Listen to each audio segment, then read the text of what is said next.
Hello बच्चों, आज हम अप्लाइड मैकेनिक्स के बहुत इंपॉर्टेंट क्वेश्चंस वो लिखेंगे। कराऊंगा नहीं मैं, सिर्फ टॉपिक लिखूंगा जो कि आपके सेमेस्टर एग्जाम में बहुत इंपॉर्टेंट है डिप्लोमा सेमेस्टर में। ठीक है, जो डिप्लोमा इंजीनियरिंग है मैं लिख देता हूं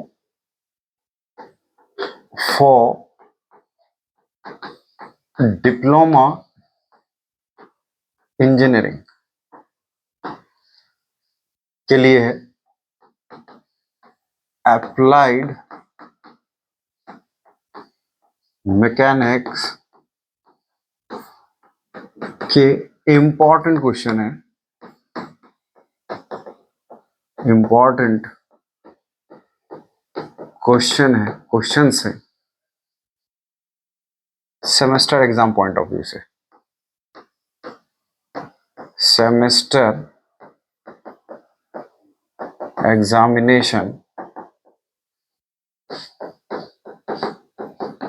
पॉइंट ऑफ व्यू, ये इंपॉर्टेंट है। ये सारी चीजें आप इस चीज को ध्यान में रखना है कि क्या कहा जा रहा है। कि ये कहा जा रहा है आपको कि डिप्लोमा इंजीनियरिंग के लिए मैं कुछ अप्लाइड मैकेनिक्स के कुछ इंपॉर्टेंट क्वेश्चन आपको मैं दूंगा। यहाँ हम सॉल्व नहीं करेंगे, ध्यान रखना, हम यहाँ सॉल्व नहीं करेंगे। हो सकता है कुछ थोड़ी बहुत चीज कभी कभी बीच में बता दूं मैं, लेकिन सॉल्व नहीं करेंगे।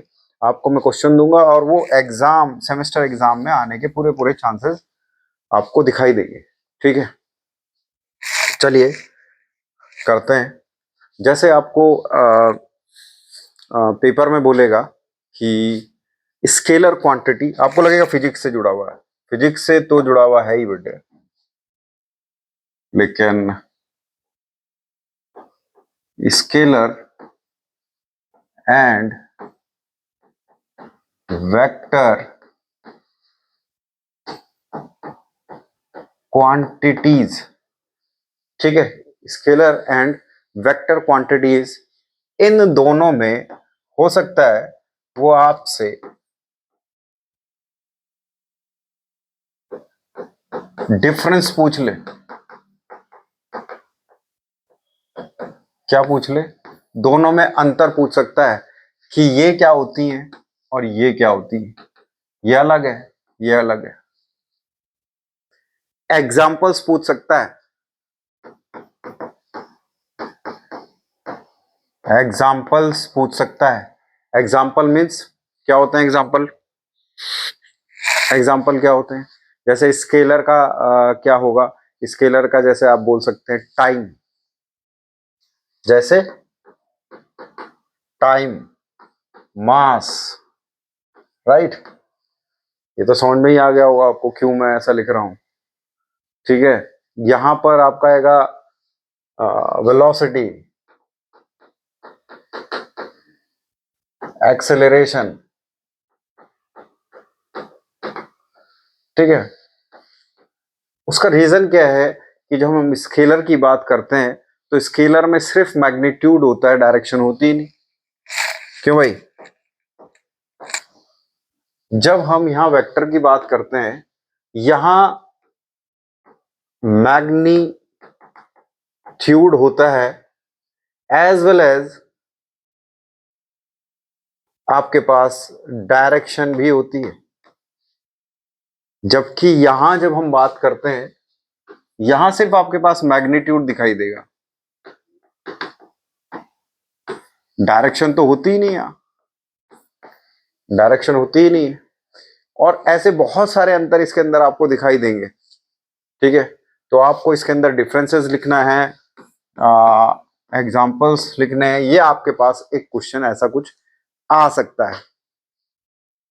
दूसरा आपके पास आ सकता है कि what is the difference between mass and weight. ये भी हो सकता है, मास और वेट। क्या हो सकता है? Mass and weight. Difference between mass and weight. अब ये जो मैं लिख रहा हूं मास एंड वेट, इसके अंदर क्या क्या आएगा, क्या क्या है, क्या क्या नहीं है, ये चीज इंपॉर्टेंट है। ठीक है, अब इसमें भी आपको पता लग रहा होगा कि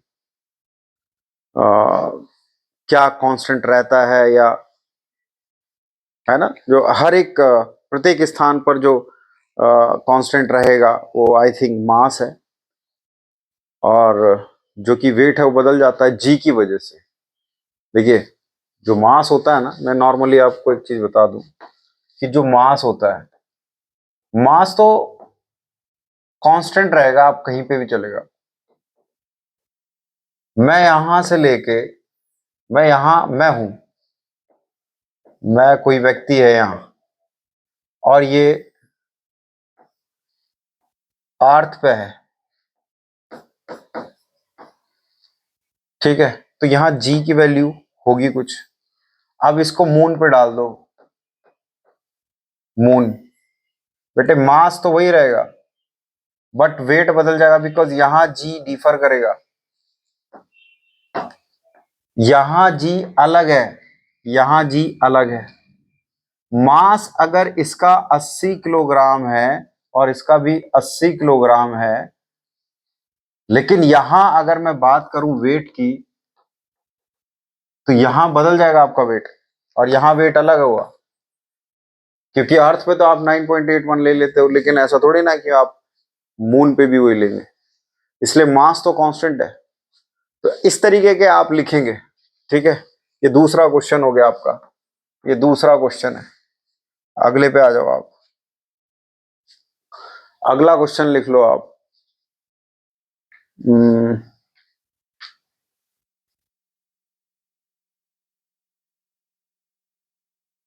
एक आपके आपसे पूछ सकता है वो रेजिस्टेंट बॉडी क्या होती है।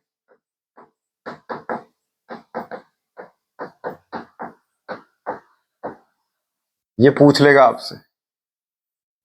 तीसरा टॉपिक, रेजिस्टेंट बॉडी क्या होती है, ये पूछ लेगा आपसे। ठीक है, तो इसको थोड़ा सा पढ़ लेना आप, रेजिस्टेंट बॉडी क्या रहती है।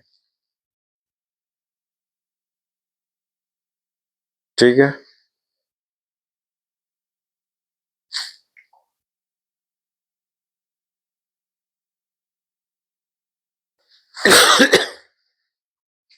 ये हो गया।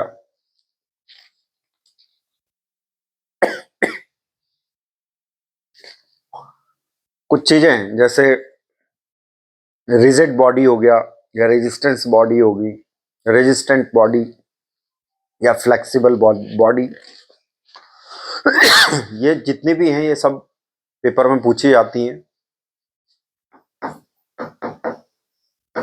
रिजिड बॉडी बहुत बेसिक चीजें हैं, आपको जब आप पढ़ोगे तो बहुत इजी लगेगा आपको, आप थोड़ा सा इसमें ध्यान देना। ठीक है, कुछ प्रॉपर्टीज आपके पास आ सकती हैं। ठीक है, ये तीसरा क्वेश्चन हो गया आपके पास। हम चौथे क्वेश्चन की बात करते हैं। जैसे डेंसिटी है ना, वो पूछ लेगा आपसे, डेंसिटी, डेंसिटी के बारे में पूछ लेगा, क्या होती है डेंसिटी, या डेंसिटी का फॉर्मूला पूछ लेगा, या डेंसिटी की यूनिट पूछ लेगा। क्या पूछ लेगा वो, फॉर्मूला, वो पूछ लेगा आपसे डायमेंशनल फॉर्मूला,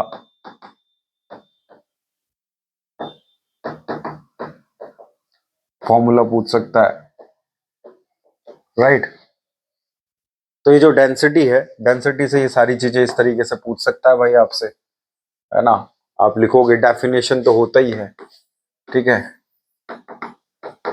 डेफिनेशन तो होती है, ये सब पूछता ही है। ठीक, आपसे एक्सेलरेशन पूछ सकता है, क्या पूछ सकता है, एक्सेलरेशन पूछ सकता है आपसे, एक्सेलरेशन पूछ सकता है। इसमें भी सेम है, आपसे एक्सेलरेशन का फॉर्मूला पूछ लेगा, यूनिट पूछ लेगा। तो ये सारी चीजें आप पढ़ लेना।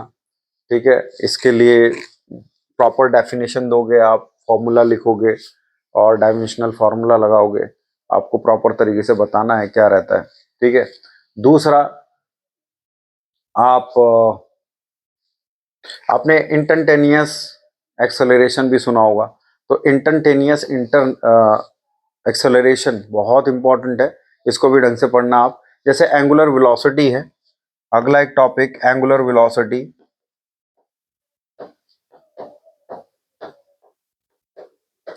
ये पेपर में पूछी जाती है नॉर्मली, और इनकी क्या क्या चीजें पूछी जाएंगी, डेफिनेशन, फॉर्मूला, डायमेंशनल फार्मूला, ये पूछा जाता है। ठीक है, तीसरा आप काइनेमेटिक विस्कोसिटी पूछ लेता है, वो क्या पूछ लेता है आपसे, ये आपका पांचवा।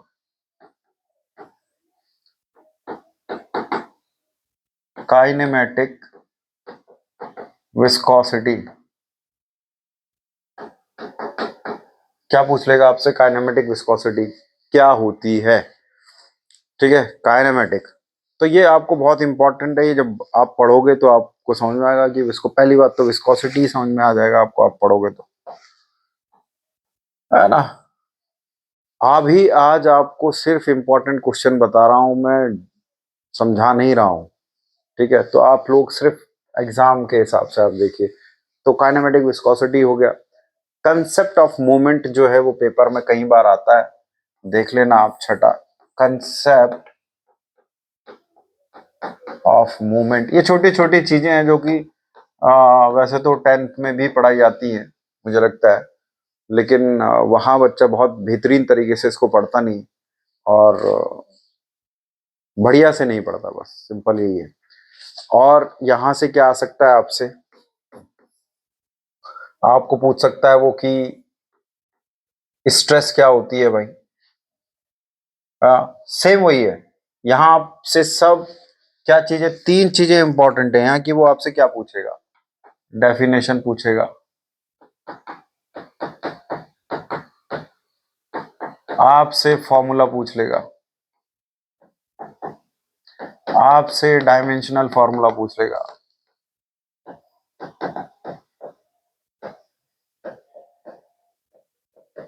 आपसे यूनिट पूछ लेगा। तो आपसे ये इतनी चीजें पूछ रहा है, तो कोई ना कोई चीज मिस मत करना आप, ये सारी चीजें पूछ लेगा आपसे। ये डेफिनेशन आप याद कीजिए, फॉर्मूला आप याद कीजिए, डायमेंशनल फार्मूला आप निकालिए यूनिट के थ्रू। तो ये सारी चीजें हैं। एक आपसे स्पेसिफिक वेट,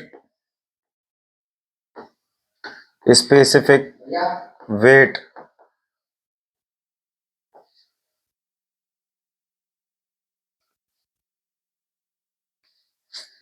स्पेसिफिक वेट हो गया आपका। अब हम लोग क्या करेंगे, अगले टॉपिक्स देख लेते हैं। अब मैं यहाँ टॉपिक नहीं लिख रहा हूँ, यहाँ पर ये नंबरिंग नहीं कर रहा, सीधे टॉपिक लिख लेंगे। ठीक है, टॉपिक लिख लेंगे। तो अगला जो है हमारा, जैसे पेपर में पूछा जाता है कि आपने देखा होगा जो फोर्सेस है ना, सिस्टम ऑफ फोर्सेस बहुत ही इंपॉर्टेंट है चैप्टर, उससे बहुत सारे क्वेश्चन आते हैं। सिस्टम ऑफ फोर्सेस, एक मिनट,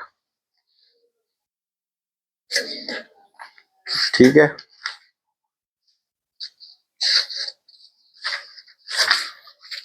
आपके पास आएगा पेपर में system of forces, it's a very important topic, वैसे 9 नंबर है।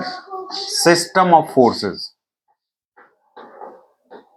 System of forces, system of forces अगर आपने नहीं पढ़ा तो आप इस जाके पढ़ो कि कोप्लैनर होता है, कनकरंट होता है, ये सारे जो फोर्सेस रहते हैं, आप इन सभी को पढ़ो, ये पेपर में आएंगे आपके पास। ठीक है, एक और चीज है बहुत ही इंपॉर्टेंट है, आप इस चीज को पढ़ लो। दूसरा, principle of transmissibility,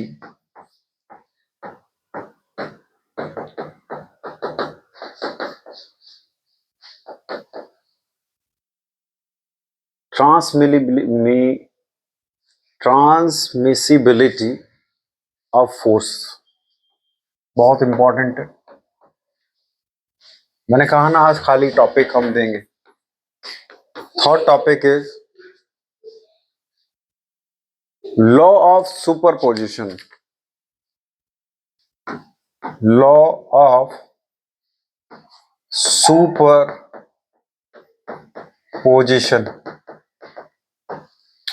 important topic है बहुत ज्यादा, तो इस चीज को ध्यान रखना आप, ये बहुत इंपॉर्टेंट है, पेपर में आता है।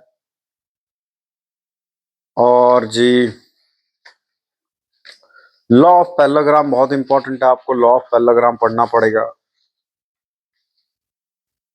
लॉ ऑफ पैरेललोग्राम, तो लॉ ऑफ पैरेललोग्राम तो है ही इंपॉर्टेंट।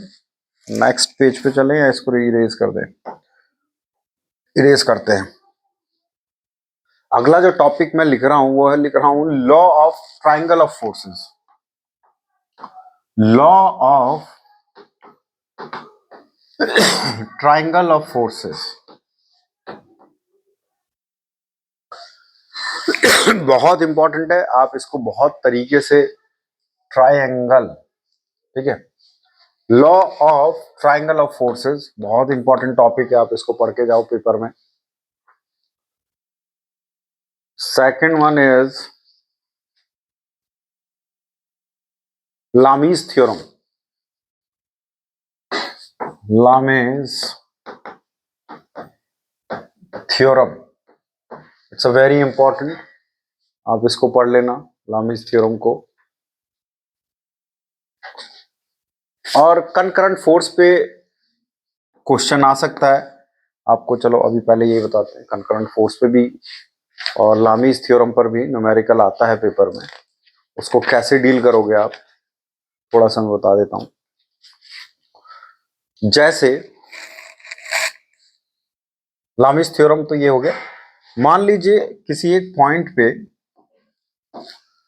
मान लो किसी एक पॉइंट पे कुछ फोर्सेस लगे हैं, मान लो 4 फोर्स लगे, एक फोर्स ये लगा है, एक फोर्स ये लगा है, और एक फोर्स लगा है ये, और एक फोर्स लगा है ये इस तरफ, ये 2 किलो न्यूटन का लगा है, ध्यान रखना भाई जो मैं लिख रहा हूं, 4 किलो न्यूटन का लोड लगा है ये, और ये 6√3 किलो न्यूटन का लोड लगा है, देन ये 8 किलो न्यूटन का फोर्स लगा है। इनमें एंगल्स दिया रहता है, ये 60 डिग्री हो गया, ठीक है, और इन दोनों के बीच में जो एंगल है वो 90 डिग्री है, ठीक है, इन दोनों के बीच में जो है वो 150 डिग्री है। तो इस तरीके से एंगल दिया रहता है। कैसे करते हैं इनको क्वेश्चनों को, सिंपल है, आप इस क्वेश्चन को कैसे करेंगे, एक ये लाइन खींच लेंगे, एक ये लाइन खींच लेंगे, उसके बाद आप यहां क्या है, हर एक फोर्स का वर्टिकल कंपोनेंट और हॉरिजॉन्टल कंपोनेंट ड्रॉ करेंगे। देखिए इस 2 किलो न्यूटन का तो और कोई है ही नहीं, तो खुद ही हॉरिजॉन्टल है, लेकिन ये जो 4 किलो न्यूटन है ये हॉरिजॉन्टल से ना, हॉरिजॉन्टल से, हॉरिजॉन्टल से,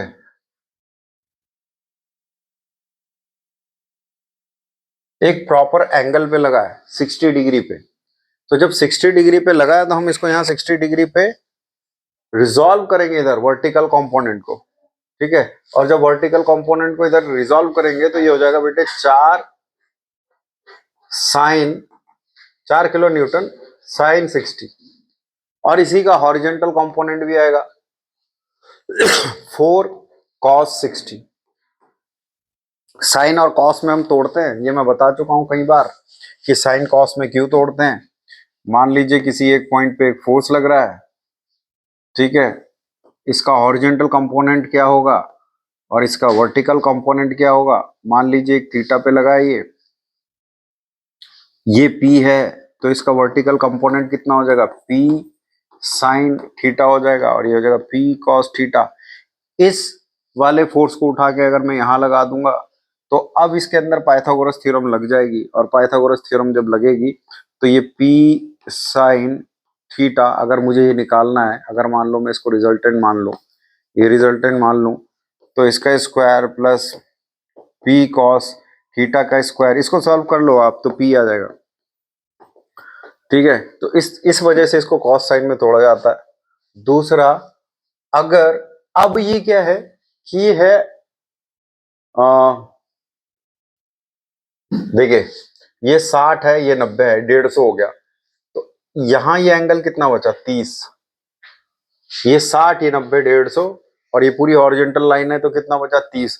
अब ये जो है 60 डिग्री सॉरी 30 डिग्री पे 6√3 लगा है, इसका वर्टिकल कंपोनेंट कितना हो जाएगा बेटे, ऐसा हो जाएगा, तो ये हो जाएगा साइन 30 डिग्री और हॉरिजेंटली अगर मैं तोड़ दूंगा 6√3 कॉस 30 डिग्री, राइट, ये कॉस है, ये हो गया। अब यहां देखो आप, अब ये पूरा 150 है, 150 में से ये 30 निकल गया, 150 में से 30 निकला तो ये 120 बचा इधर, सॉरी ये 120 है। अगर ये 120 है और ये पूरा 180 है तो ये 60 है। अब इसको भी अगर मुझे तोड़ना है वर्टिकली तो ये कितना हो जाएगा बेटे, 8 sin 60 एंड देन 8 cos 60। ये मेरे सारे फोर्सेस रिजॉल्व मैंने कर दिए हैं। सबसे पहला काम तो इनको इसी तरीके से रिजॉल्व करना होता है। उसके बाद जब हम ये रिजॉल्व कर लेते हैं तो बेटे वर्टिकल फोर्सेस, इसको मैं थोड़ा छोटा लिख कर देता हूं, ठीक है,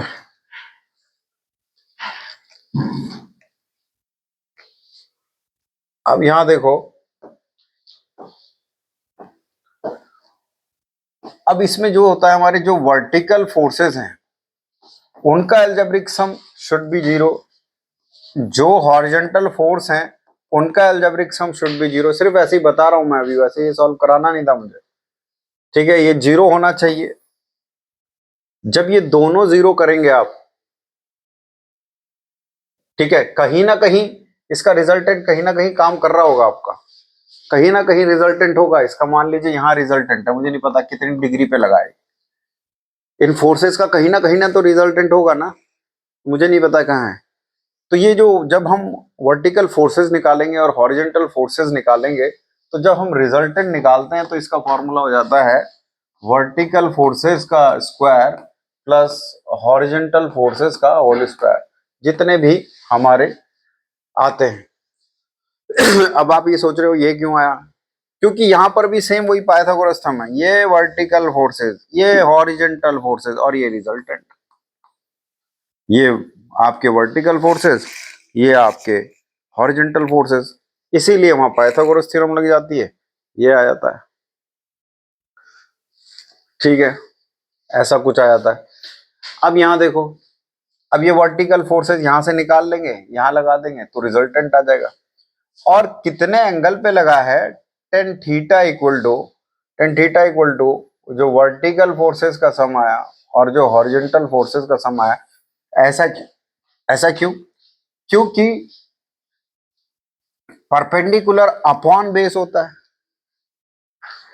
और परपेंडिकुलर अपॉन बेस, बेस में तो यही चलता है हॉरिजॉन्टली, इसलिए इसको ऐसा तोड़ा गया। यहां से एंगल भी निकल जाएगा भाई, और सारे फोर्सेस जो मैं ले रहा हूं वो हॉरिजॉन्टल से ले रहा हूं, तो हॉरिजॉन्टल से ही कितने एंगल पे, यहाँ पे जो भी हमारा एंगल आएगा, एंगल हमारा कुछ tan इनवर्स करके आएगा, ऐसा कुछ करके, और कुछ ना कुछ एंगल निकल जाएगा कितना डिग्री में, तो जो भी डिग्री आएगा हम यहाँ पुट कर देंगे, रिजल्टेंट दिखा देंगे, दैट्स इट। ये इस तरीके से क्वेश्चन आ जाते हैं पेपर में, आपको करने हैं, ठीक है। चलिए नेक्स्ट वन, मोमेंट देखते हैं। मोमेंट के अंदर क्या पूछेगा वो आपसे, मोमेंट के अंदर क्या पूछ लेगा, मोमेंट के अंदर आपसे पूछ लेगा,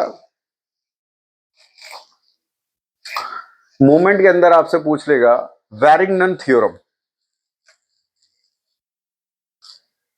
क्या पूछ लेगा, वैरिग्नन थ्योरम, ठीक है,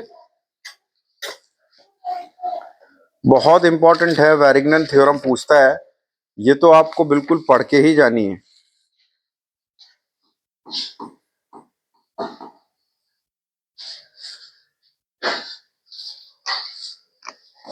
वैरिग्नॉन्स थ्योरम,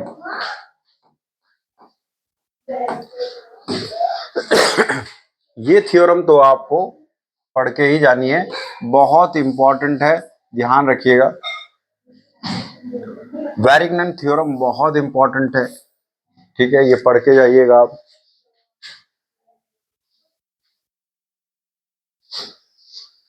ठीक है, एक हो जाएगा आपका, हाँ, एक इसमें आपके लीवर्स बहुत इंपॉर्टेंट है, ये बहुत इंपॉर्टेंट है, लीवर्स पढ़ के जाइएगा। जितने भी लीवर्स हैं वो सारे पढ़ने हैं आपको, इंपॉर्टेंट है, लीवर आते हैं पेपर में, ठीक है, ये सारे पढ़ लेना आप। लीवर में कैसा, सिंपल लीवर, कंपाउंड लीवर, ये दोनों पढ़ के जाओगे आप। सिंपल और कंपाउंड, ये दोनों आप पढ़ के जाओगे तो ये बहुत इंपॉर्टेंट है, आप पढ़ के जाना, ठीक है।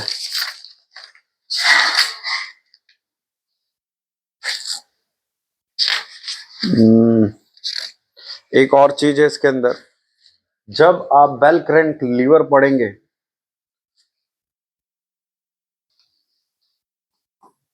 बेल क्रैंक लीवर पढ़ेंगे, बहुत इंपॉर्टेंट है, एग्जाम में आता है बेल क्रैंक लीवर, ठीक है। कंपाउंड में दो और अटैच हो जाएंगे इसके साथ, ठीक। स्टील यार्ड बहुत इंपॉर्टेंट है, इसी के अंदर आएगा स्टील यार्ड। स्टील यार्ड आपने देखा होगा, जो रेलवे स्टेशन होता है उसमें जो वजन को तोलते हैं ना, वहां पे स्टील यार्ड आपको दिखाई देगा, ठीक। तो वहां पे भी आपको ये इंपॉर्टेंट है, ये पढ़ लेना है आपको, ठीक। ये आ जाएगा आपका, लीवर्स आ जाएंगे, लीवर पे बेस्ड क्वेश्चन भी आते हैं कभी कभी, तो ये इंपॉर्टेंट है भाई, ये देख लेना आप, ठीक है। लीवर पे न्यूमेरिकल भी आ सकता है, तो देख लेना आप एक बार,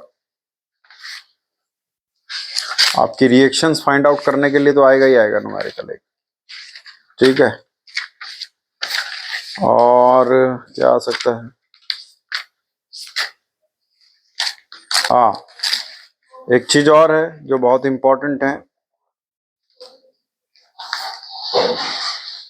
लाइक और unlike parallel forces, like and unlike parallel forces, like unlike,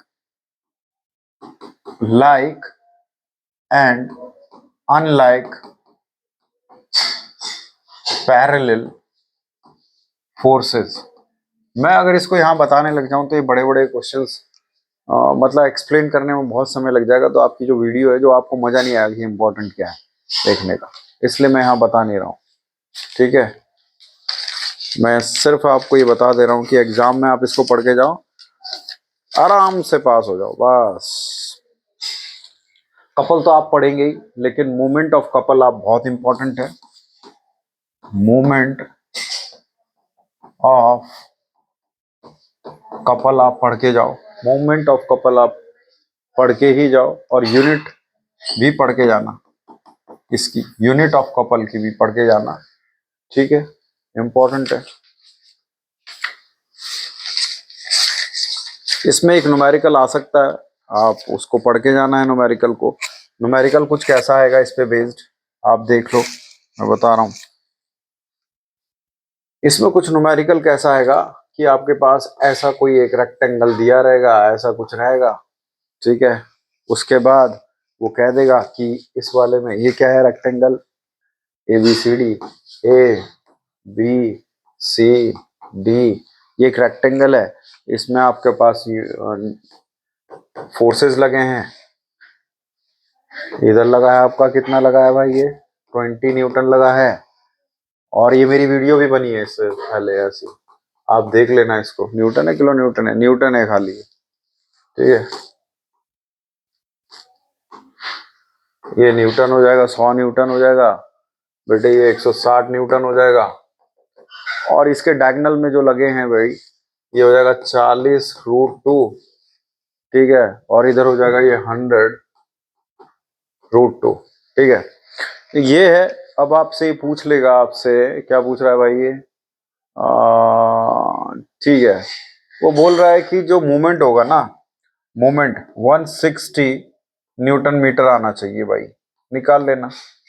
मैं पढ़ा भी चुका हूँ इसको, बड़ा इजी है। आप एक बार देख लेना, मेरी वीडियो देख लेना आप इसी में, अप्लाइड मैकेनिक्स में जाके आपको मूवमेंट मिलेगा। उसमें एक न्यूमेरिकल मैं करा रहा हूँ, मुझे लग रहा है कुछ ऐसे ही न्यूमेरिकल है, आप देखोगे समझ में आ जाएगा कितना इजी है। ठीक है, उसके बाद ये मूवमेंट भी आपका खत्म हो गया, बस मूवमेंट का भी कुछ नहीं है। ठीक है, मूवमेंट का क्या है, हाँ एक चीज और है मूवमेंट के अंदर, law of equilibrium. Law of equilibrium ये जरूर पढ़ना है आपने।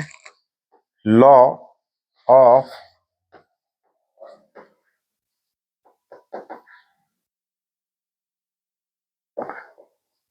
Equilibrium, law of equilibrium. ठीक है, law of equilibrium. Law of equilibrium ये आपको पढ़ना है मूवमेंट वाले चैप्टर में, ध्यान रखना है। कौन से वाले चैप्टर का है ये, मूवमेंट वाले चैप्टर का है, कहीं हवा में जा रहे हो। ठीक है, और ये आ गया आपका, ये कंडीशंस आप कर ही लेंगे। ठीक है, उसके बाद आप सेंटर ऑफ ग्रेविटी में आ जाओ। सेंटर ऑफ ग्रेविटी में आ जाओ आप, क्या इंपॉर्टेंट है उसकी बात करते हैं डायरेक्ट। ठीक है, इसमें तो आप ये समझ लो कि पेपर में कैसे आता है कि आपके पास एक सेक्शन दिया रहेगा, और ज्यादातर आई सेक्शन दिया रहता है पेपर में, ITCL ऐसे कुछ रहते हैं। देखिए, सेंटर ऑफ ग्रेविटी, देखिए सेंटर ऑफ ग्रेविटी आपसे ना ऐसा एक सेक्शन दे देगा, यूं ये ऐसा एक सेक्शन दे देगा, पूछ लेगा इसका सेंटर ऑफ ग्रेविटी कहाँ है।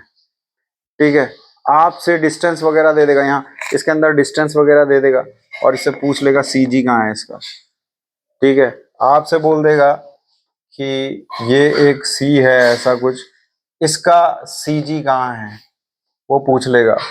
आपको बोल देगा कि एक ऐसी ये बना है, ये T बना है, इसका CG कहाँ है। एक बोल देगा आपसे L बना दिया भाई, ये इसका CG कहाँ है।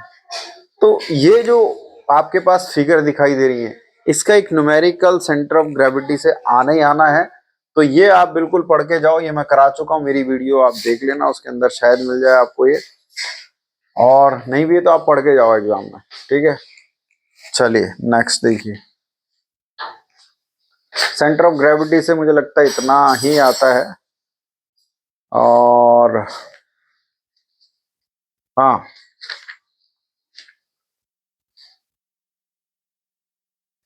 सेंटर ऑफ ग्रेविटी या सेंट्रॉइड,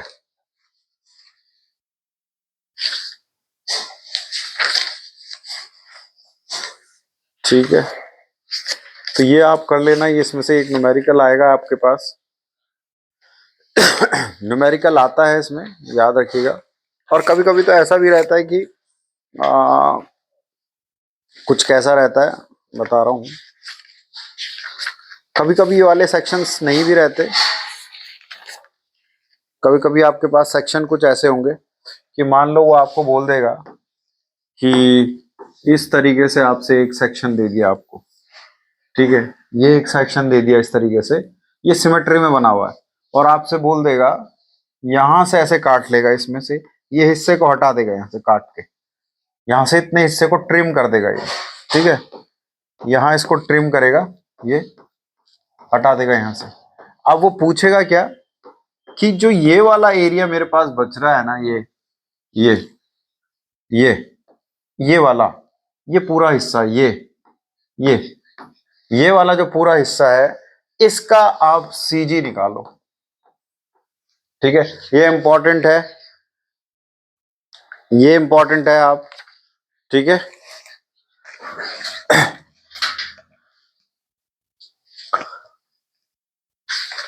और ये हो गया आपका। अब हम चलते हैं मोमेंट ऑफ इनर्शिया की तरफ, जो बहुत इंपॉर्टेंट और रहते हैं आपके पास। Moment of inertia. अब मोमेंट ऑफ इनर्शिया में क्या रहता है ना भाई, मोमेंट ऑफ इनर्शिया निकालना है बस। सेम लगभग थोड़ा आप सेंटर ऑफ ग्रेविटी जो आप कर रहे थे वो यहाँ पे भी लागू होगा थोड़ा बहुत, लेकिन यहाँ इंपॉर्टेंट क्या हो जाता है, moment of inertia. Moment of inertia मेरी वीडियो देखना, उसके अंदर आपको मिलेगा ये। इसमें आपके पास जो थ्योरम है, थ्योरम ऑफ पैरेलल एक्सिस और perpendicular axis of theorem, theorem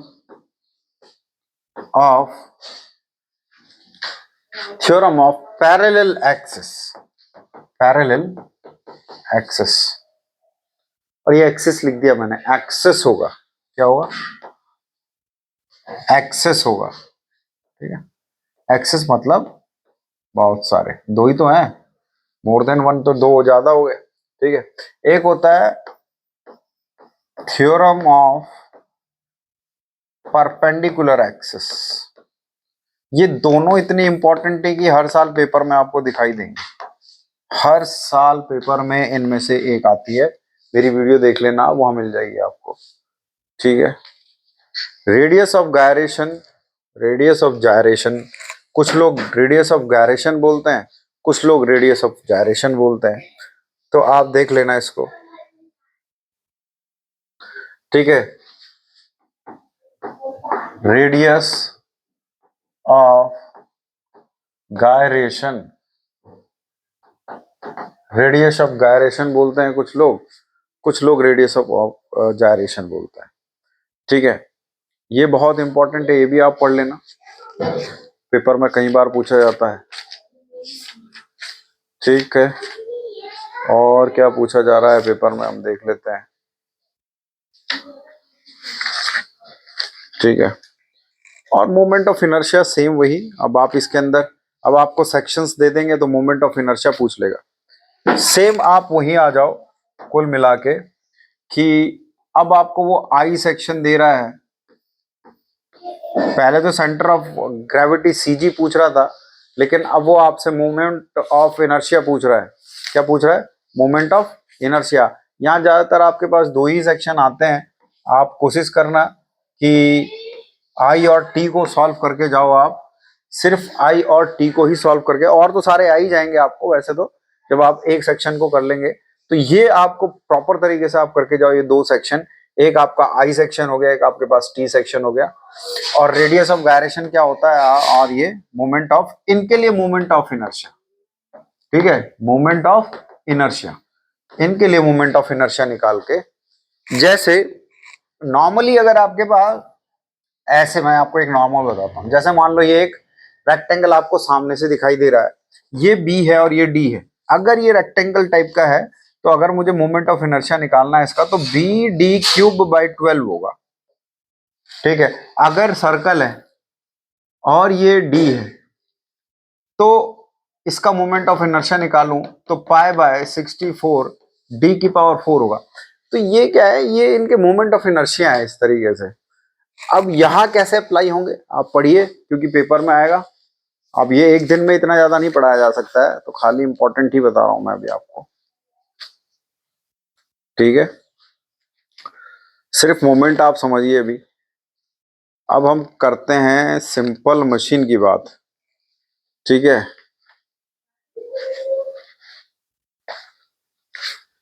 simple machine की बात करते हैं, ठीक है। चलिए, सिंपल मशीन में जो सबसे ज्यादा इंपॉर्टेंट है वो आपके पास पेपर में कई बार आता है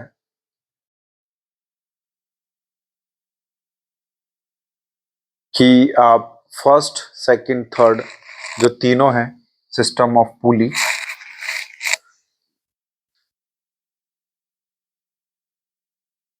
system of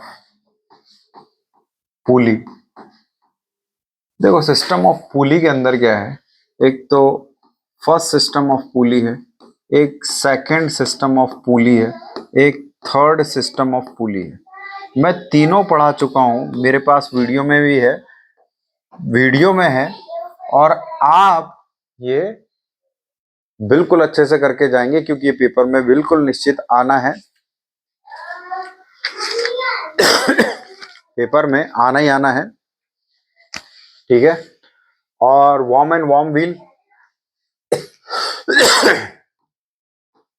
warm and worm wheel बहुत इंपॉर्टेंट टॉपिक है, ये बहुत आता है, ये पेपर में काफी आता है, आप इसको दो तरीके से पढ़ लो। अल्टीमेटली ये मशीन चैप्टर है, मशीन चैप्टर है, सिंपल मशीन, जहां आप सिंपल कंसेप्ट पे बात करते हैं। या अगर मैं वॉर्म एंड वॉर्म व्हील की बात करूं या सिस्टम ऑफ पुली की बात करूं, तो वहां आप वेलोसिटी रेशो, मैकेनिकल एडवांटेज और एफिशिएंसी की ही बात कर रहे होंगे, ठीक है, एफिशिएंसी की ही बात कर रहे होंगे। अगर वेलोसिटी रेशो कम होगा, अगर वेलोसिटी रेशो कम होगा, क्योंकि एफिशिएंसी का फॉर्मूला सिंपल है, mechanical advantage upon velocity ratio into 100। देखिए, अगर ये ज्यादा हुआ तो ये घट जाएगी, और अगर ये कम हुआ तो ये बढ़ जाएगी।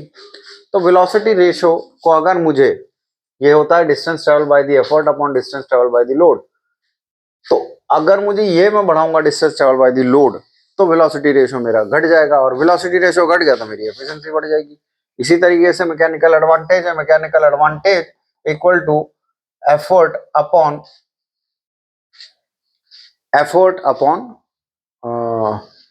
सॉरी लोड अपॉन एफर्ट होता है। अगर आपका एफर्ट कम लग रहा है तो मैकेनिकल एडवांटेज अपने आप बढ़ जाएगा, क्योंकि ये इनवर्सली प्रोपोर्शनल है। एफर्ट के मैकेनिकल एडवांटेज जो है वो इनवर्सली प्रोपोर्शनल है, that's why that is the reason behind that कि if effort decreasing then mechanical advantage increasing, right.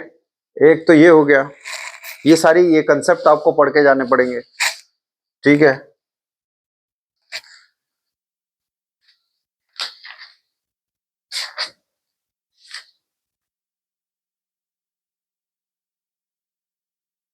एक wheel and axle, wheel and axle पढ़ के जाइएगा, ये एक टॉपिक है, जैसे वॉर्म एंड वॉर्म व्हील है, ऐसे ही ये है, आप इसको पढ़ के जाओ। एक बार जो है पेपर में विंच क्रैब मशीन आई है, तो उसको आप पढ़ लेना एक बार, विंच क्रैब जो होती थी, विंच क्रैब मशीन, ठीक है। ये सिंगल और डबल होती है, सिंगल और डबल। सिंगल और डबल का क्या मतलब है वो आप देख लीजिए एक बार, तो इसमें से आप पढ़ लेंगे। अब लास्ट चैप्टर है फ्रिक्शन, फ्रिक्शन से क्या इंपॉर्टेंट है वो मैं एक बार आपको बता दे रहा हूं। लास्ट चैप्टर खत्म, फ्रिक्शन। सबसे पहले तो फ्रिक्शन के टाइप कितने होते हैं वो आएंगे, ठीक है। पहले स्टैटिक टाइप और स्टैटिक फ्रिक्शन बहुत इंपॉर्टेंट है, आप इसको पढ़ना है। स्टैटिक फ्रिक्शन यानी लॉ ऑफ स्टैटिक फ्रिक्शन, ठीक है, लॉ ऑफ स्टैटिक फ्रिक्शन। और coefficient of friction, coefficient of friction ये इंपॉर्टेंट है, जिसको म्यू बोलते हैं आप, कॉफिशिएंट ऑफ फ्रिक्शन। आपने देखा होगा, अगर आपकी एक सरफेस पे एक बॉडी रखी है, इसका मास m होता है और वेट नीचे की तरफ काम करता है, रिएक्शन इस सरफेस के बिल्कुल 90 डिग्री जाती है, ये रिएक्शन हो गई। इस पे अगर मैं एक फोर्स लगा रहा हूं आगे की तरफ, तो ये सरफेस इस बॉडी पर एक फ्रिक्शन फोर्स जनरेट कर देगी, वो भी अपोजिट डायरेक्शन में। So that's why that is the reason इस फोर्स के अकॉर्डिंग आप यहाँ म्यू आर लिखते हैं इसके अपोजिशन डायरेक्शन में, अपोजिट डायरेक्शन में, ठीक है। ये हो गया। एक आप फ्रिक्शन के लॉस और प्रॉफिट, एडवांटेज और डिसएडवांटेज, एडवांटेज और डिसएडवांटेज ऑफ फ्रिक्शन, ये बहुत इंपॉर्टेंट है क्योंकि आपको लगता होगा कि फ्रिक्शन हो रहा है, हीट जनरेट हो रही है तो बहुत ही ज्यादा बेकार है, हमारी एनर्जी लॉस हो रही है, लेकिन अगर फ्रिक्शन ना हो तो ब्रेक ही नहीं लगेगा गाड़ी में। फिर एक ये हो गया। और जैसे मैंने स्टैटिक का कहा है, इसी तरीके से आप डायनामिक का पढ़ लेंगे। ये स्टैटिक है, ये क्या है, स्टैटिक है। ऐसे ही आप डायनामिक का पढ़ेंगे, डायनामिक फ्रिक्शन, इसके बारे में थोड़ा आप पढ़ लेंगे और इसके भी आप प्रॉफिट्स वगैरह जो एडवांटेज और डिसएडवांटेज पढ़ लेंगे आप, ठीक है। इसके अंदर एक टॉपिक आता है सिंपल स्क्रू जैक, इसके अंदर एक टॉपिक आता है सिंपल स्क्रू जैक। तो सिंपल स्क्रू जैक के अंदर आपको फ्रिक्शन के बारे में बताना है। ये पेपर में कई बार आता है, आप इस चीज को ध्यान रखना। सिंपल स्क्रू जैक में लास्ट टॉपिक है, ये मैं फिनिश कर रहा हूं, ये लास्ट टॉपिक है। ये आप तरीके से इसको पढ़ लेना। इसमें किस तरीके से फोर्सेस को लेते हैं, यहां पर भी सेम ऐसे ही लगता है ये, ठीक है। आप देख लेना इसको, दोनों कंडीशन है, एक बार ये ऊपर की तरफ जा रहा है, एक बार ये नीचे की तरफ आ रहा है, तो दोनों कंडीशन है सिंपल स्क्रू जैक की, ये दोनों पढ़िएगा आप, ठीक है। चलिए, थैंक यू सो मच। और ये सारे इंपॉर्टेंट है, आप एग्जाम में करके आइएगा, आप लोग एक बार पढ़िए और फिर मुझे बताइएगा कि कितना जो मैंने बोला है वो एग्जाम के अंदर आया है।